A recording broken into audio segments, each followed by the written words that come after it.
It's hard to explain that, but you got to get up, eat what you can eat. They tell you what to do, and it's just like a prison. I had two sisters. They deceased. Oh, wow. I'm sorry to hear All about of that. my parents deceased except me. Things you want, like being prosperous, and, so I had to find an answer, seek an answer. So it still was a spirit that came in my life. It was no person, it was a spirit. So YouTube, Top Flight USA, back with another one. What's up, brother? Everything cool around here. All right. What's your name, age, and where you from? I'm Abraham, and I'm from Myrtle Beach, South Carolina. From Myrtle Beach, South And Carolina. I'm 60 years old. Okay. So, how was it growing up on a beach back in the 70s and 80s?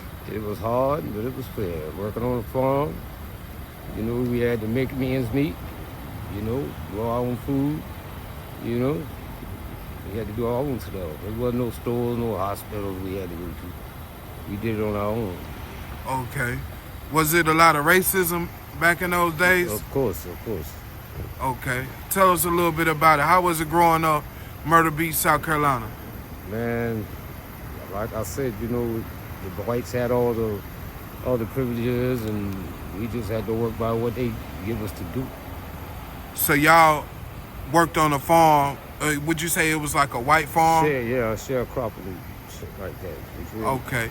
I just interviewed a brother that was from Dillon, South Carolina. And he was 65, and he said he used to sharecrop. He said he used to work for a man that didn't pay him till the end of the year when they turned the crops in. What type of work was you doing at the time? Working on the farm, sharecrop. Okay. And how was that during that time? It wasn't no work. It wasn't no money. The white man was beating us. Mama didn't have no education, so we didn't get paid but the end of the year when you turned the crops in. What? So, he gave her what he wanted to give. He didn't give what the value of the property was. Is that true? Or That's a fact. That's a fact. Wow. So he was telling the truth. That man said... He never lied. Okay. So describe your experience a little bit as far as sharecropping. Man, it's hard to explain that, but you got to get up, eat what you can eat. They tell you what to do, and it's just like a prison. Wow. Okay. Well, let's get to know you a little bit. Did you grow up in a two-parent household? Yes. Okay. How was it growing up with two parents back in the 60s and 70s? It was cool. Because our family worked hard to take care of us. Okay. Well, how would you describe your father? A good man. A good man. Good man. Okay. And what about your mother? Very good. She was excellent. Okay. She was the best mom I ever knew. Okay. Did you have any siblings? Yeah, I had two sisters. They deceased. Oh, wow. I'm sorry to hear about all that. of my parents deceased except me. Wow. So your sisters and both of your parents is all gone. Exactly. And you the only one here. Right. Wow. I'm sorry to hear about that. So how did that affect your life that all your family is gone? It made me stronger. Okay. Made me a better man. I appreciated everything they taught me in life, and I'll take it with me every day. Right. That keeps me going. Right. If you could mention one thing that your parents taught you, what would it be? How to love each other. Okay. That's amazing. So you would say your parents taught you love? Love. Okay. Do you have any kids? Yes. How many kids do you have? 4. 4 kids. How old are they? In their 30s. 32 of them are 33, 34, and 36. Okay. You got grown kids. Are you still in contact with them today? Yes. Okay. How are y'all relationship? Perfect. Perfect. I would say perfect. Okay. Did you speak with them over the holidays? Yes, I am. Okay. That's amazing. Do you have any grandkids? 8. You got 8 grandkids. 6 girls, 2 boys. Okay. And how's your relationship with the grandkids? Lovely. I enjoy spending time with them. Okay. When the last time you seen your grandkids? 2 days ago. 2 days ago. So you was around them for Christmas? Exactly. Okay, that's what's up. What's your living situation right now? It's kind of rough, but I got an apartment coming up real soon. Okay, and how did you put that in motion? 2 years ago. What you signed up for Housing. housing, Yes.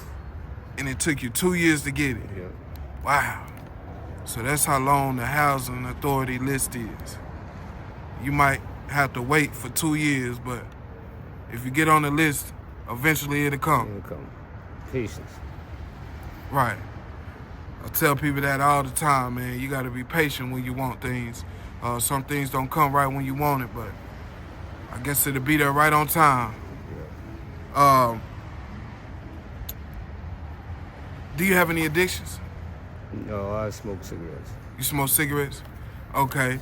What do you got to say about living out here on the streets with addictions? Like, how would you think that'll play in people's lives nowadays? I really can't answer that because I've been in that situation with the addiction, so I don't know how they think. You know, I can't answer that part for them, but, you know, I guess that's just the way they want to live. Okay.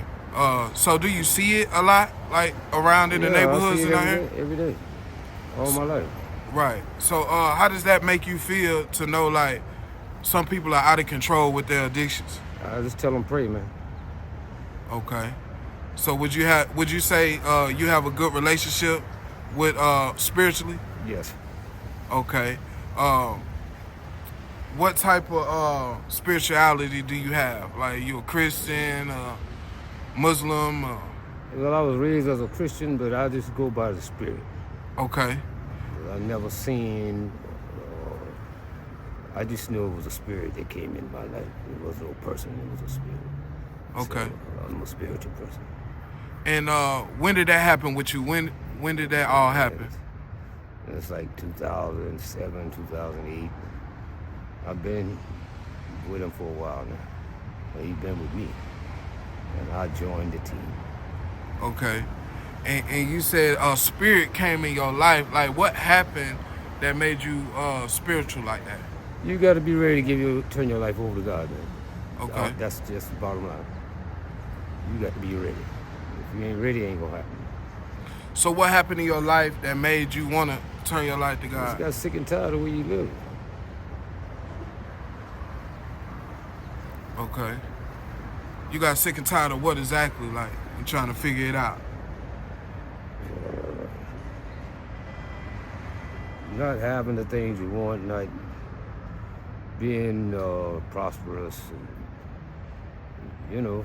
So I had to find an answer, seek an answer. So that's Okay. what I'm saying. Okay. I can understand that. So you just tapped in to the spirit side. Yeah. And try to make things better. Yeah, I definitely get that. Okay. So you say you don't have any addictions.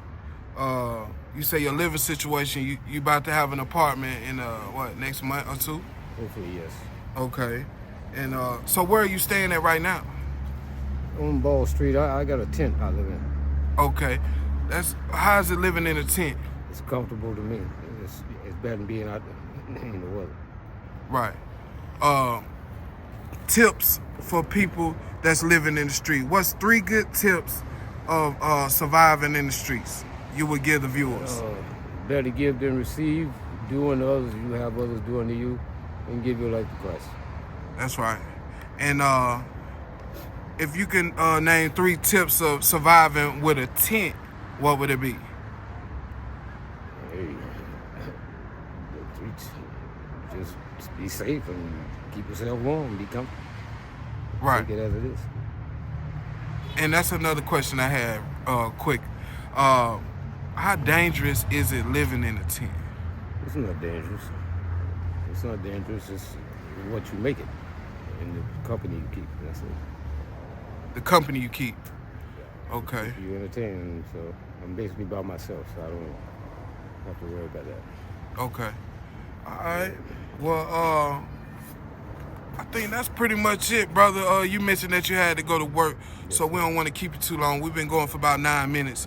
So if any kids was watching this video, what would you say to them motivational-wise? Keep God first in your life. That's right. Yeah. That's the one thing we'll keep. Keep God first. That's right. All right. I agree with that, brother. That's a promise. And I appreciate you for taking your time out doing this interview. God bless you. I hope to see it on YouTube. That's right. All right.